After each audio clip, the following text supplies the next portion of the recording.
Quote, "In the event of my passing, I would like to ensure that nobody's girl is still released. I believe it has the potential to impact many lives. I kindly ask for your assistance in making this wish a reality." End quote. Man, it completely changes the atmosphere in the room when you hear those words. There's this really specific, heavy kind of finality to them. Yeah, absolutely. And for you listening, that is a direct quote from an email sent on April 1st, 2025. And the really chilling part is, less than 3 weeks after hitting send on that message, the author, Virginia Roberts Giuffre, died by suicide at her remote farm in Australia. Right. And knowing that context, it just forces a completely different reading of the source material we are exploring today. We're doing a deep dive into Nobody's Girl, a memoir of surviving abuse and fighting for justice, which was published posthumously. Right. And it is so crucial to understand right from the very first page, this is not just another recap of the headline-grabbing Jeffrey Epstein scandal. No, not at all. Because, if you just read the tabloids over the last decade, it is incredibly easy to distance yourself from the reality of what actually happened. The media, they often flatten these events into this sort of spectacle about billionaires and private jets. Oh, totally. A soap opera. Exactly. But this book is a meticulously corroborated firsthand anatomy of how human trafficking actually functions. I mean, we are looking at the mechanics of exploitation, the systemic legal failures that actively protect predators, and the staggering personal cost of trying to dismantle that machinery. Yeah, and our focus today is to really walk you through that entire architecture. We need to look at how vulnerabilities identify, how it's weaponized, Right. and how the justice system frequently operates as a shield for the powerful rather than, sword for the innocent. Right. And ultimately, why Virginia insisted this manuscript survive her. She wanted to document the exact playbook used against her so that no survivor ever feels like they have no say again. And to understand that playbook, we really have to throw away the Hollywood stereotype of human trafficking. Society holds on to this very specific, almost comforting myth, right? The white van myth. Yes, exactly. The happy, well-adjusted teenager walking down a safe suburban street, a white van pulls up, and they are just snatched. And we like that myth because it implies that victimization is just a random accident of geography, like lightning striking. Right, because it's comforting to believe it's random. Because when you can convince yourself, oh, well, it won't happen to me or my kids if we just stay out of bad neighborhoods. Right.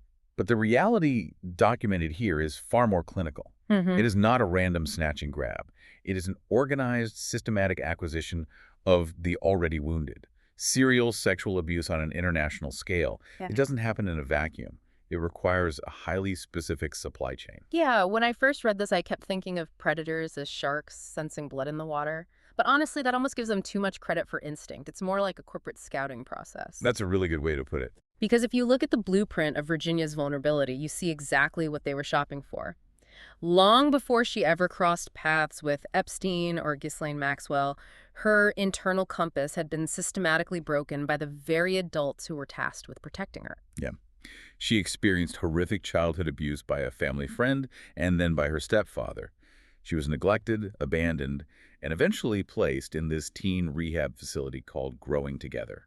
Which sounds nice, but... Right, the name sounds great. Yeah. But the state's intervention there wasn't a rescue at all. It was really just another environment where she learned that the systems designed to protect youth are deeply flawed and easily manipulated. So by the time she's 15, she's a runaway. She's sitting on a curb on the streets of Miami, completely exhausted, absolutely no safety net, and a black limousine pulls up. Just wild. Inside is a 63-year-old man named Ron Eppinger, and he claims he runs a modeling agency called Perfect 10. And Perfect 10 was actually a front for a $1,000 a night escort service. Eppinger was procuring girls internationally, but he specifically brought Virginia in as his only American target at the time. And what happens next is just a masterclass in the mechanics of grooming. It really is, and it's incredibly disturbing to read how methodical it is. Like, he doesn't just lock her in a basement. He takes this starving, traumatized teenager, calls her baby, and he takes her shopping. Right, the shopping trip. But look at the specific stores. First, he takes her to a Gap Kids to buy tiny child-sized shorts. Then, immediately after, he takes her to a lingerie store to buy G-strings. I mean, he is actively warping her reality, blurring that line between being a child who needs care and an object existing for sexual consumption. Because that dissonance is the point. Yeah. He is testing her boundaries and actively dismantling her sense of what is normal. Virginia writes about how, even at 15, She already knew you couldn't trust parental figures, especially fathers. Hmm. But she had been conditioned to survive by acquiescing. When you grow up vulnerable, without a home, danger is just your baseline. You accept the warped reality because you are simply too tired to keep running. And she is essentially trapped in this reality until an FBI raid rescues her. They pull her from an apartment where Eppinger had literally gifted her to another abuser, a nightclub owner in Fort Lauderdale. Oh, wow. Yeah.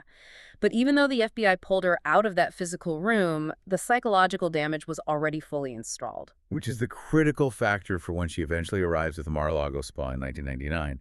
She was primed, the lock was already installed, and Epstein and Maxwell just happened to hold the exact key. Right. They weren't just looking for youth.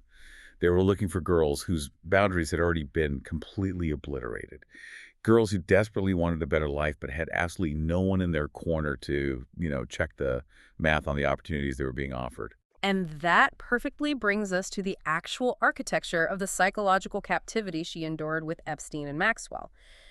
Because people who haven't experienced this, they always ask that incredibly frustrating, victim-blaming question. Oh, why didn't she just leave? Yes. Why didn't she just leave? And the book tackles this head-on, breaking down the absolute absurdity of asking someone to just walk out the door when their entire perception of reality has been hijacked. Exactly.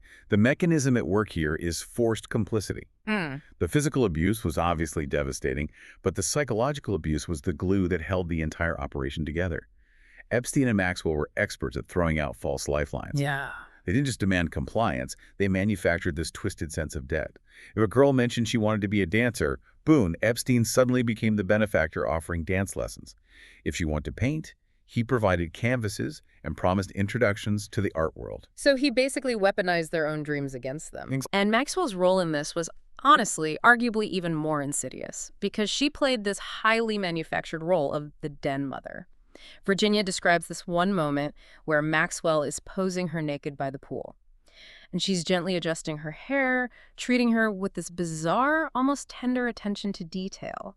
Right. And the entire purpose of this so-called maternal care was to create a photographic gift for Epstein's 48th birthday. It is the complete inversion of maternal protection into pure exploitation. When an abuser hands a vulnerable teenager $100 bills peeled from a black duffel bag or pays for their dance lessons, they're actively making the victim feel complicit. They make them feel like a transactional participant in their own abuse. It makes you feel like you chose it, like you were dirty. Yes, and that is the exact mechanism that explains why survivors often take decades to come forward. Taking off a physical collar, well, that's a matter of geography and locked doors, but the psychological collar, that requires you to unbraid years of being told and eventually believing that you are to blame for your own devastation. You bring up the physical collar, and we really cannot gloss over the reality of the violence that happened behind those townhouse doors. Like, the psychological manipulation was the trap, but the physical reality was brutal. It was horrifying. Epstein subjected Virginia to severe S&M.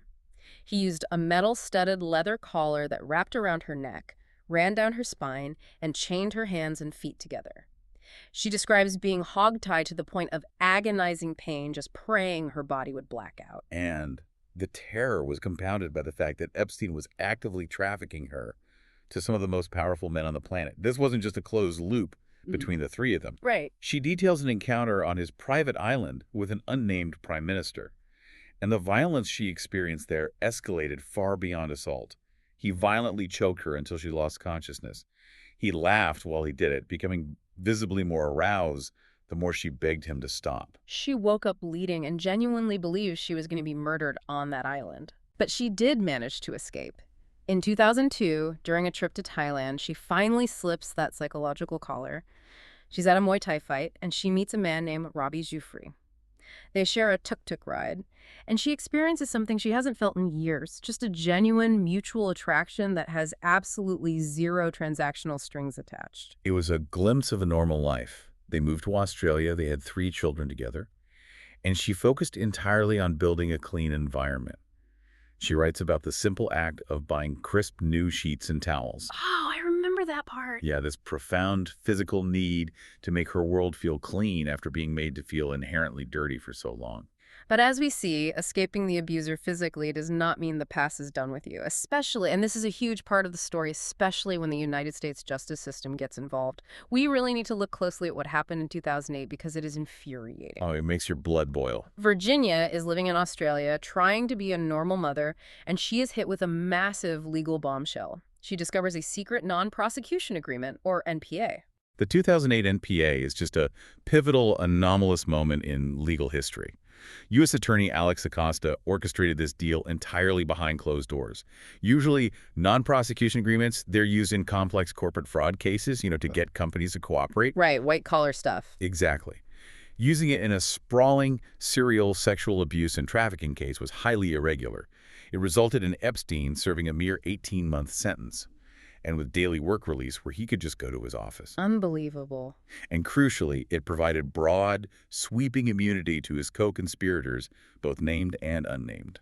I mean, how does a prosecutor legally bind the federal government to a secret deal without ever talking to the people who are actually abused? It violates the core premise of justice. It's like, imagine your house is burned to the ground. You are standing in the ashes, shivering in the cold, and you look across the street to see the fire department shaking hands with the arsonist. Wow, yeah. They sign a secret pact to let his accomplices go free, pocket their pens, turn to you and say, all right, case closed. That analogy perfectly captures the profound betrayal the victims felt. The system didn't just fail, it actively worked against them. The Department of Justice actively misled the victims, which, by the way, is a direct violation of the Crime Victims' Rights Act.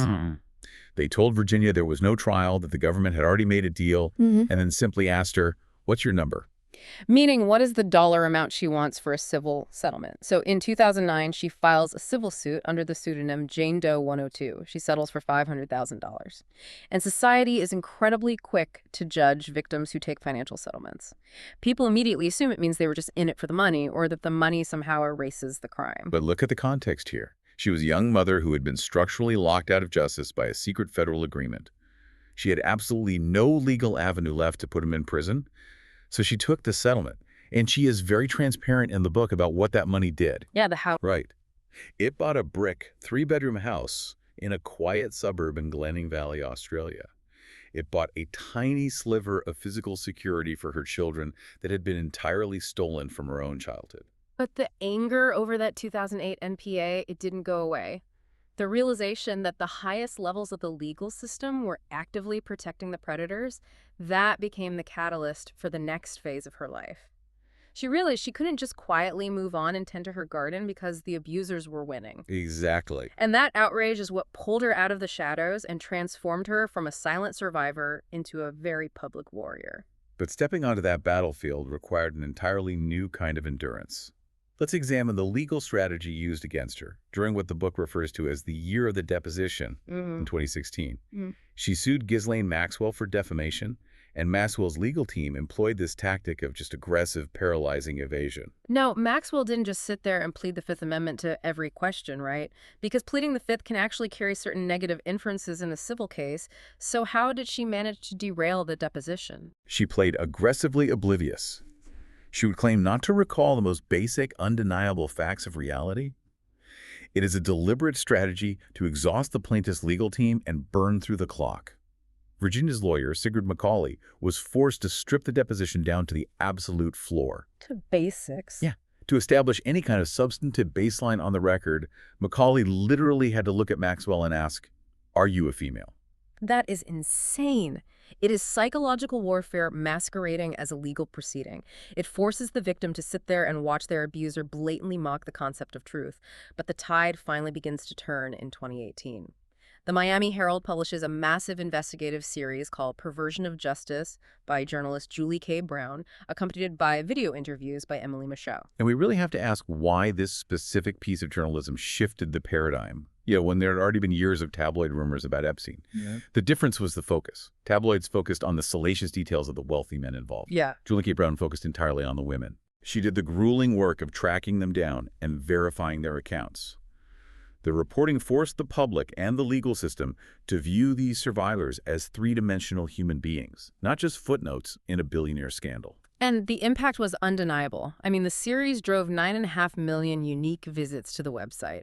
It broke through the apathy. It ultimately created the public pressure that led to Epstein's arrest in 2019 and Maxwell's eventual trial and conviction.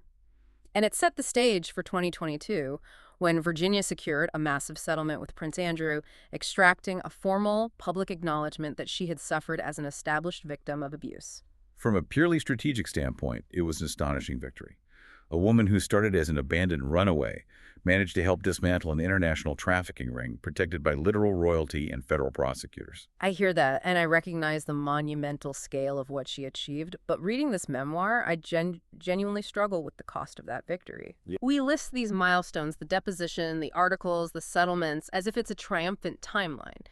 But the reality is that every single time she sat down for an interview, every time she sat for a deposition, she had to mentally transport herself back into that blood-red room in Manhattan. The emotional toll was absolute. Her husband, Robbie, watched her disintegrate under the immense pressure of public advocacy. He actually asked her a question that really cuts to the core of this entire tragedy.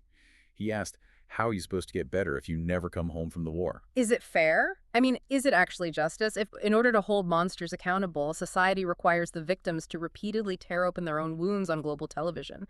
She won the war, but the trauma of fighting it completely hollowed out her personal life. It forces us to confront a devastating paradox.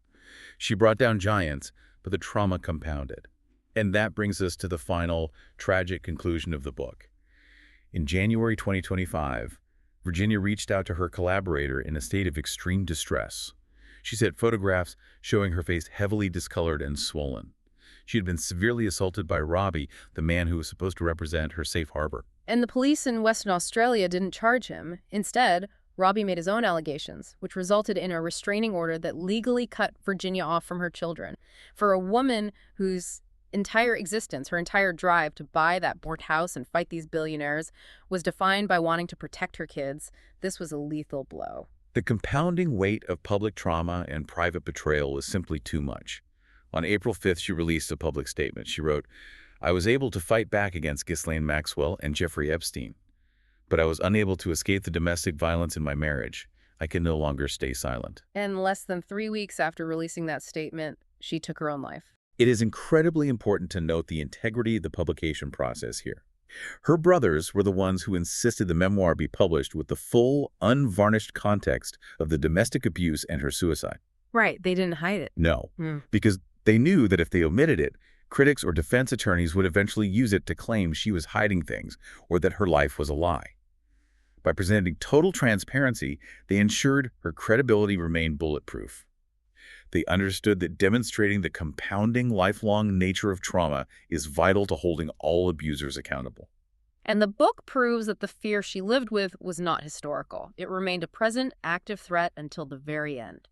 Even in this final, definitive manuscript, she deliberately withheld the actual name of the prime minister who violently choked her on that island. She explicitly states in the text that she withheld his name out of genuine, lingering fear for her own safety, because he is still out there, insulated by his power. When we pull back and look at the entirety of the source material, a very clear picture emerges.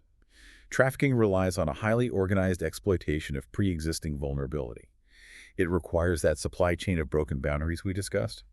But more importantly, it thrives because the legal system is uniquely poorly equipped to handle it. The system actively shields the powerful. Virginia recognized this, which is why her legacy continues through her nonprofit, SR Speak Out Act Reclaim. A major focus of her advocacy was the relentless push to abolish statutes of limitations for child sexual abuse. Because statutes of limitations are essentially arbitrary ticking clocks. They fail trauma survivors completely because they do not account for the mechanism of forced complicity. Yeah. If it takes a victim 20 years to unbraid the psychological conditioning that made them feel responsible for their own abuse, telling them that the legal window to seek justice closed 10 years ago that only serves to protect the predator, Virginia wanted the law to reflect the actual physiological reality of trauma. Which is exactly why this deep dive matters to you, the listener. It is very easy to relegate human trafficking to something that happens in movies or distant countries. But it is happening in all 50 states. It is facilitated by the internet in ways we are only just beginning to understand. During the COVID-19 pandemic alone, the National Center for Missing and Exploited Children reported a 106% increase in cyber tip-line reports of suspected child sexual exploitation in a single year. And traffickers rely on the public clinging to that white van myth. They rely on law enforcement treating vulnerable runaways as juvenile delinquents rather than victims in a supply chain. Only about 4% of law enforcement agencies in the U.S. have personnel dedicated specifically to exposing human trafficking. 4%, that's nothing. Right. If we don't understand their actual playbook, how they identify vulnerability and manufacture complicity, we cannot dismantle it. Research indicates victims will likely attempt to flee between 3 and 7 times before they are successful. They need a society that recognizes the complex signs of psychological captivity rather than just asking why they didn't leave sooner. We started this deep dive with an email from a woman who knew she might not survive the war she was fighting. A woman who sacrificed her privacy, her mental health, and ultimately her life to meticulously document a reality that the legal system tried to sweep under a rug in 2008. Her story forces a profound reckoning with how our institutions function. It really does.